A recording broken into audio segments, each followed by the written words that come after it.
Getting the Steam Disk right error. Here's a quick step-by-step fix.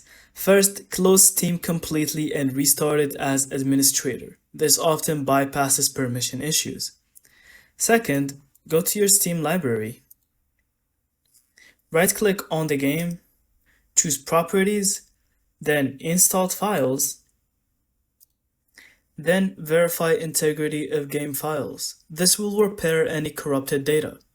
Third, clear Steam download cache.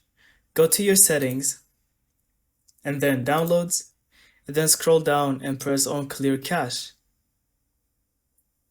Fourth, check your driver's write protection. Right-click your Steam folder, press Properties,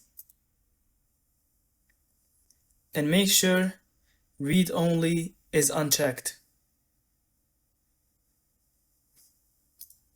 Fifth, if the error continues, move your game to a different library folder or drive.